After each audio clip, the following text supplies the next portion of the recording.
Selamat berjumpa dalam Suara Pertobatan.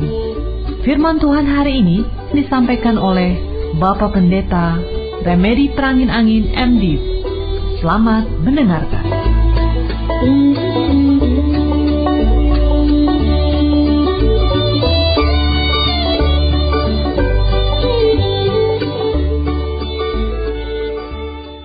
Kami mengucapkan syukur dan terima kasih Tuhan Yesus, karena Engkau sudah mempersatukan kami kembali dalam persekutuan Suara Pertobatan. Sungguh suatu kesempatan yang indah. Setiap kali bertemu, setiap kali pula kami mendapatkan pencerahan berdasarkan firman-Mu, khususnya dalam bulan Paskah. Dalam menyambut perayaan Paskah, kami ingin merenungkan kembali peristiwa itu. Khususnya hari ini Tuhan, kami ingin melihat tokoh-tokoh yang disebut dalam kitab-kitab Injil di sekitar peristiwa penyaliban. Biarlah melalui karakter dari masing-masing tokoh yang nanti kami akan pelajari, kami bisa memetik pelajaran daripadanya. Berbicaralah Tuhan, karena kami sudah siap mendengarkan, diberkati oleh firman-Mu. Terpujilah nama-Mu dari kekal sampai kekal. Haleluya, haleluya, amin. Shalom saudara, kembali saya datang ke ruangan Anda. Terima kasih atas kesetiaan mengikuti persekutuan kita bersama. Saya percaya, walau kita tidak bertemu tampak muka, tetapi Roh Kuduslah yang mempersatukan kita, sehingga kita ada merasakan keindahan di dalamnya. Saya harap persekutuan kita menjadi berkat, memberikan kekuatan di saat lemah, memberikan penghiburan di saat berduka, memberi semangat di saat kelesuan melanda, memberi terang, memberi visi pada saat-saat kehidupan terasa gelap. Dan semua kita diberkati oleh Tuhan Yesus melalui firman-Nya. Ada amin saudara, puji Tuhan, puji Tuhan. Bulan ini adalah bulan Paskah, satu bulan yang sangat istimewa. Karena pada bulan ini kita terkenang kembali pada peristiwa penyaliban pada hari Jumat Agung dan kebangkitan Yesus Kristus pada hari Minggu. Khususnya dalam renungan hari ini, hati saya tergerak mempelajari lebih jauh tokoh-tokoh yang ada di sekitar hari penyaliban itu. Misalnya Petrus, Yudas, Pilatus, dan beberapa orang lainnya. Dan kemudian dari karakter-karakter mereka, kita bisa mempelajari tentang diri kita sendiri secara pribadi.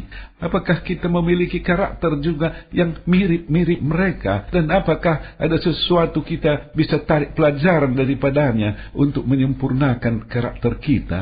Roh Kudus akan menerangi hati kita bersama.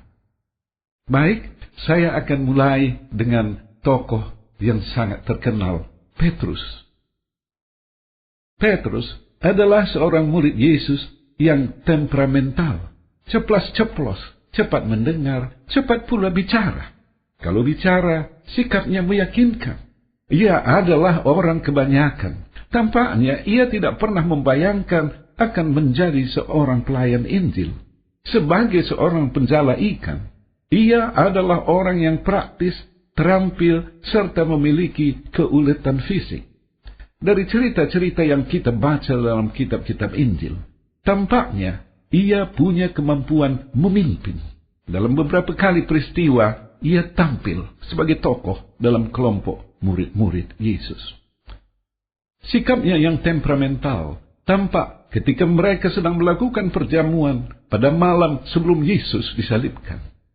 Ketika Yesus mengatakan peristiwa yang akan terjadi kepada dirinya, dan mereka akan tergoncang imannya, Petrus berkata, "Tuhan, aku bersedia masuk penjara dan mati bersama-sama dengan Engkau.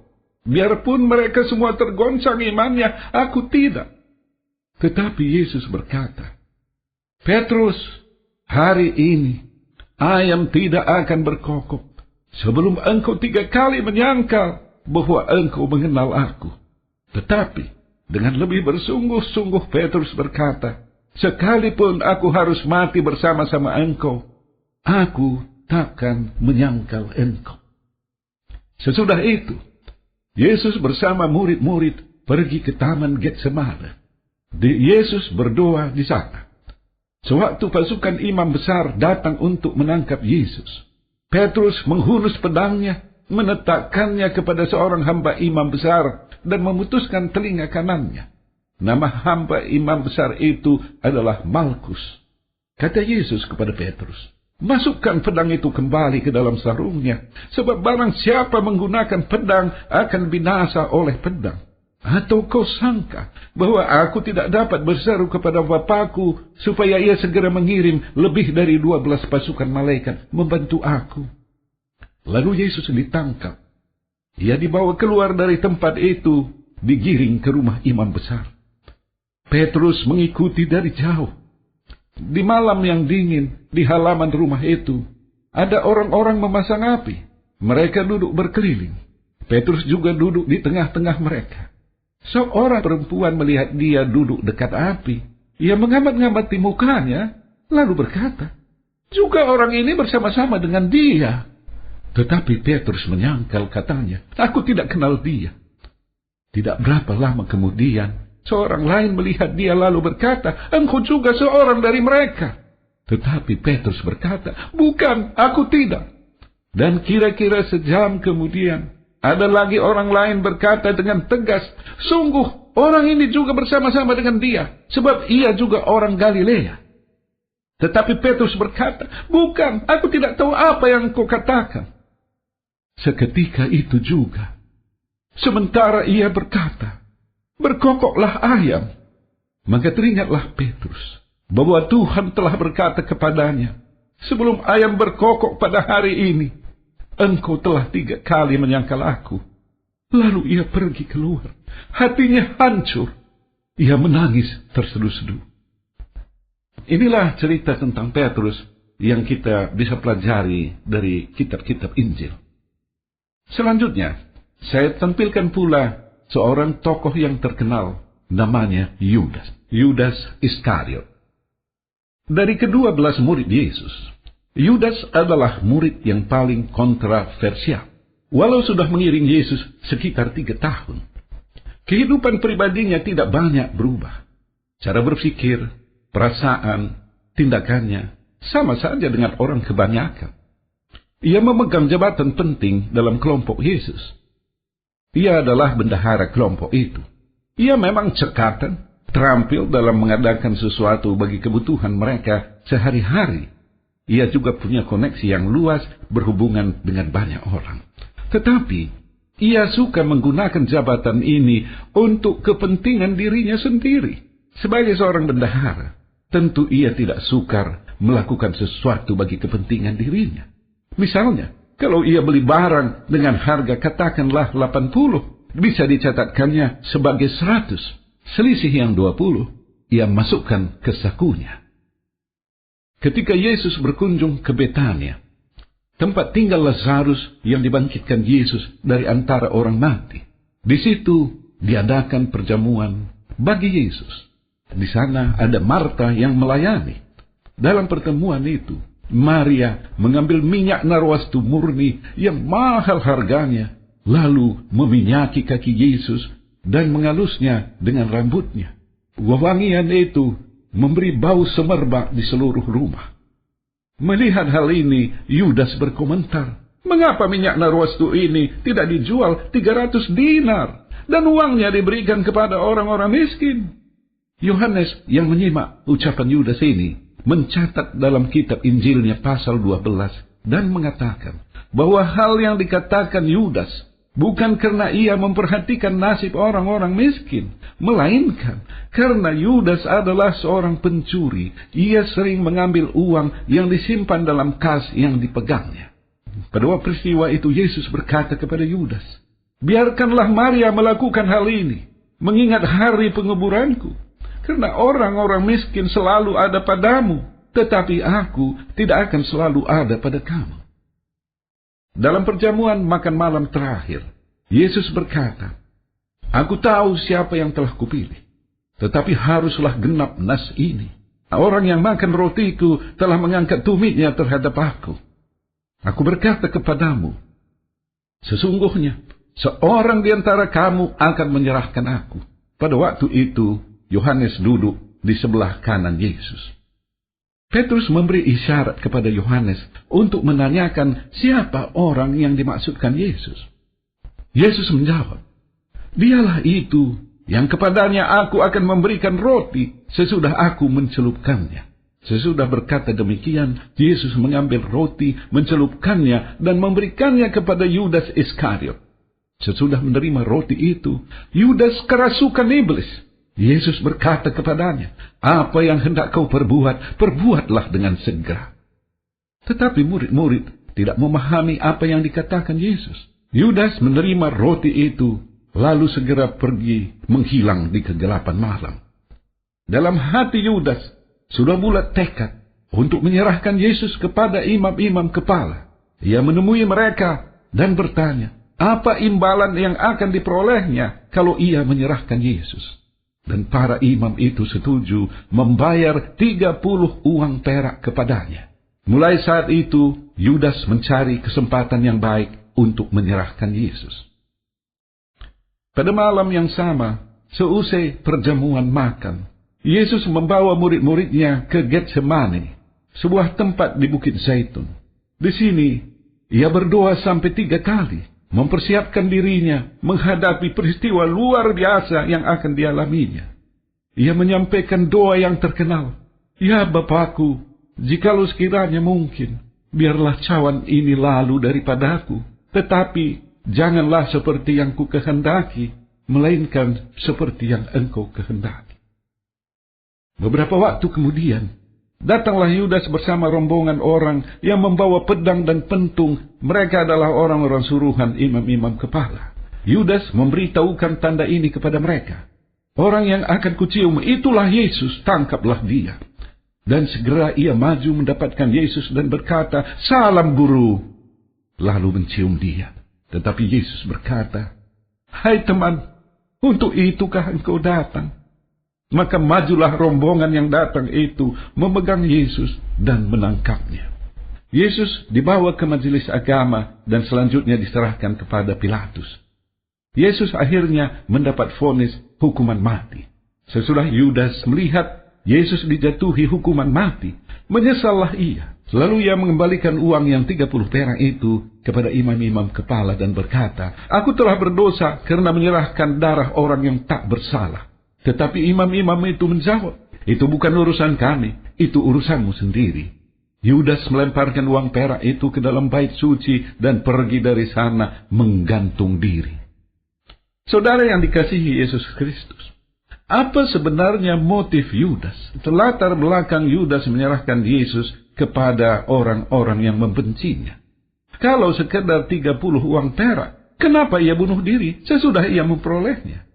Kenapa ia menyesal sesudah menyerahkan Yesus kepada orang-orang yang ingin membunuhnya? Tentu kita tidak mengetahui cara berpikir atau motif Yudas yang sebenarnya. Saya pikir ada sesuatu yang diharapkannya sesuai kepentingannya. Salah satu dugaan spekulatif adalah seperti ini. Sesudah melihat mujizat-mujizat yang dibuat Yesus, yang bahkan bisa memerintahkan angin ribut untuk tenang kembali, mungkin Yudas ingin menggunakan kekuasaan yang ada pada Yesus bagi tujuan politik. Ia pikir, kalau Yesus ditangkap oleh para imam, maka Yesus akan melawan. Dan Yudas yakin bala tentara surgawi akan turun tangan sehingga Yesus menjadi pemenang nantinya membebaskan umat Israel dari penjajahan Romawi. Tetapi betapa kecewanya ia. Kenyataannya, Yesus tidak memberikan perlawanan sama sekali.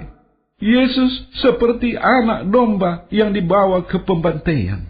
Yudas sangat kecewa, menyesal, dan ia membunuh dirinya sendiri. Berikutnya saya akan melihat lagi tokoh yang lain, yaitu Pilatus. Ketika para imam membawa Yesus kepadanya, ia berusaha mengambil sebuah keputusan yang bisa menyenangkan semua pihak. Ia adalah seorang politisi yang baik. Ia cari jalan penyelesaian dengan pikirannya sendiri. Ketika ia periksa Yesus, sama sekali tidak ada tanda-tanda bahwa Yesus adalah orang yang membahayakan kekuasaan Romawi.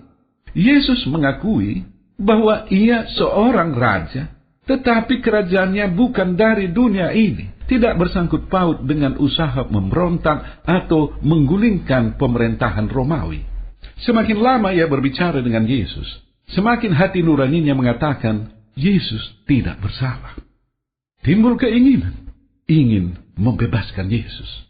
Pilatus kemudian keluar dari gedung pengadilan dan berkata kepada orang-orang Yahudi yang berkerumun, "Lihat, aku membawa dia keluar kepada kamu, supaya kamu tahu bahwa aku tidak mendapati kesalahan apapun padanya." Lalu Yesus keluar, bermahkota duri dan berjubah ungu. Ketika imam-imam kepala melihat dia, berteriaklah orang banyak itu, "Salibkan dia, salibkan dia." Kata Pilatus kepada mereka, "Kalian ambil dia dan kalian salibkan dia, sebab aku tidak mendapati kesalahan apapun padanya." Orang-orang Yahudi itu berkata kepada Pilatus, "Kami mempunyai hukum, dan menurut hukum itu ia harus mati, sebab ia menganggap dirinya sebagai anak Allah." Pilatus masih mencoba upaya lain. Ia berkata, "Ada kebiasaan pada Paskah, aku membebaskan seorang bagimu. Maukah kamu supaya aku membebaskan raja orang Yahudi bagimu?" Tetapi mereka berteriak bersama-sama, "Anyahkanlah dia, salibkanlah dia, tetapi lepaskanlah Barabas bagi kami." Barabas adalah seorang teroris, dimasukkan ke dalam penjara karena ada satu usaha pemberontakan. Pilatus berkata untuk ketiga kalinya kepada mereka, "Kejahatan apa sebenarnya yang telah dilakukan orang ini? Tidak ada suatu kesalahan apapun yang kudapati padanya, yang setimpal dengan hukuman mati. Jadi aku akan menghajar dia lalu melepaskannya." Ketika Pilatus melihat segala usahanya sia-sia, malah sudah timbul kekacauan, ia mengambil air dan membasuh tangannya di hadapan orang banyak dan berkata, "Aku tidak bersalah terhadap orang ini. Itu urusan kamu sendiri."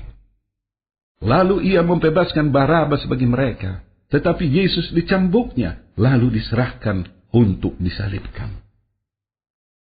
Berikutnya, ada dua orang yang tidak kita ketahui namanya, yang juga disebut-sebut dalam peristiwa penyaliban.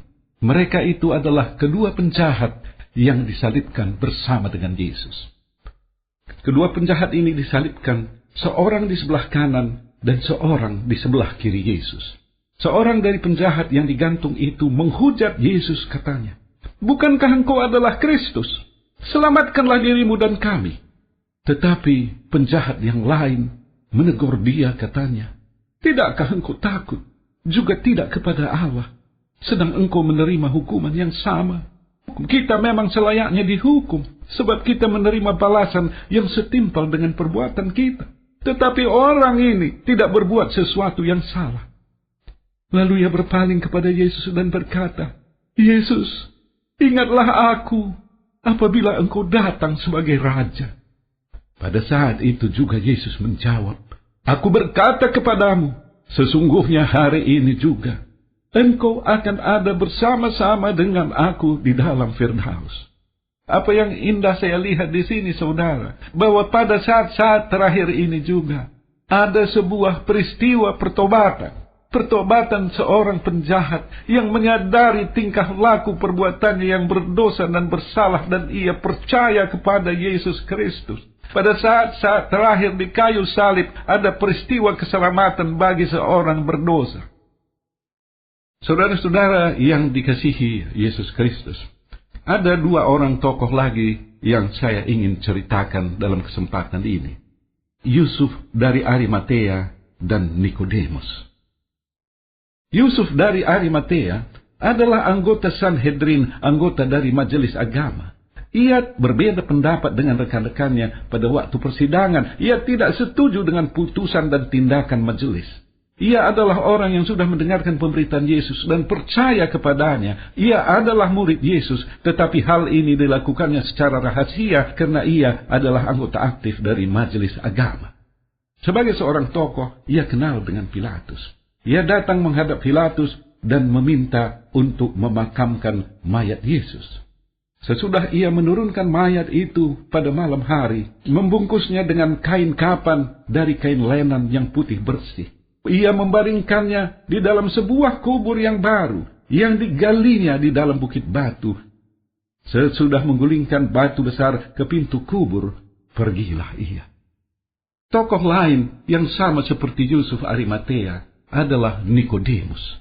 Nikodemus adalah pemimpin orang Farisi yang dulu datang malam-malam menemui Yesus. Ia datang ke tempat Yesus dibaringkan, membawa campuran minyak mur dengan minyak gaharu dalam jumlah yang cukup banyak. Mereka mengapaninya dengan kain lenan, membubuhinya dengan rempah-rempah menurut adat orang Yahudi bila menguburkan mayat. Saudara-saudara yang dikasihi Yesus Kristus, di samping tokoh-tokoh yang sudah disebutkan, ada beberapa nama yang perlu disebut walaupun kita tidak membicarakannya lebih jauh, yaitu murid-murid yang berada di dekat salib, yaitu Maria ibu Yesus, Maria istri Kleopas, Maria Magdalena, dan Yohanes. Keempat orang ini ada di dekat salib pada waktu murid-murid lain sudah melarikan diri karena ketakutan. Saudara-saudara kekasih Yesus Kristus, tokoh-tokoh dalam peristiwa penyaliban memiliki karakter yang berbeda-beda. Saya percaya karakter mereka mewakili karakter-karakter manusia yang hidup zaman dulu, sekarang, maupun masa yang akan datang. Kita ambil waktu, renungkan kemiripan karakter kita sendiri dengan mereka. Apakah kita seperti Petrus yang mengatakan, "Aku setia mengikut Yesus," tetapi ketika ancaman datang, kita menyangkal Yesus karena takut? Apakah kita seperti Yudas yang ingin memanfaatkan Yesus untuk kepentingan pribadi? Apakah kita seperti Pilatus yang menggunakan Yesus untuk kepentingan politik dan ambisi pribadi? Apakah kita menganiaya dan mencibir Yesus seperti prajurit-prajurit Romawi? Apakah kita merupakan penentang Yesus seperti imam-imam kepala? Apakah kita seperti Yusuf Arimatea dan Nikodemus yang punya hati bagi Yesus, walaupun kondisi kita tidak bisa terang-terangan menunjukkan sebagai pengikut Yesus? Apakah kita seperti penjahat yang menyesali dosa-dosanya dan bertobat di kayu salib itu? Saudara-saudara kekasih Yesus Kristus, kita jadikan Paskah, kita jadikan peristiwa penyaliban dan kebangkitan sebagai momen pembaharuan iman dan karakter kita. Tuhan Yesus memberkati kita semuanya. Bagi saudara yang merasa ada jamahan Roh Kudus, sehingga hati saudara merasakan akan dosa-dosa, akan jalan tersesat selama ini, akan semua perbuatan-perbuatan keliru yang sudah saudara lakukan, dan pada saat ini saudara rindu untuk mengakukannya di depan Yesus, meminta pengampunan daripadanya. Ikuti saya mengucapkan sebuah doa sederhana. Tuhan Yesus, kusadari dosa-dosaku, jalan tersesat selama ini. Sesudah kurenungkan, aku sangat menyesalinya. Ampuni aku, Tuhan Yesus. Haleluya, haleluya, amin. Bagi saudara yang sedang sakit, saya mengajak saudara, tumpangkan tangan saudara pada bagian tubuh yang sakit. Hamba akan berdoa bagi saudara. Tuhan Yesus, sesuai dengan firman-Mu dalam Markus 16, pada waktu Injil diberitakan, maka di sana ada mujizat terjadi, termasuk mujizat kesembuhan. Sembuhkan semua saudara yang mendengarkan siaran ini yang sedang sakit. Haleluya, haleluya, amin. Dan akhirnya, saya berdoa bagi semua pendengar siaran ini. Berkati rumah tangga mereka, berkati pribadi lepas pribadi, baik di dalam pekerjaan, usaha, dan studi mereka. Terpujilah nama-Mu dari kekal sampai kekal. Haleluya, haleluya, amin.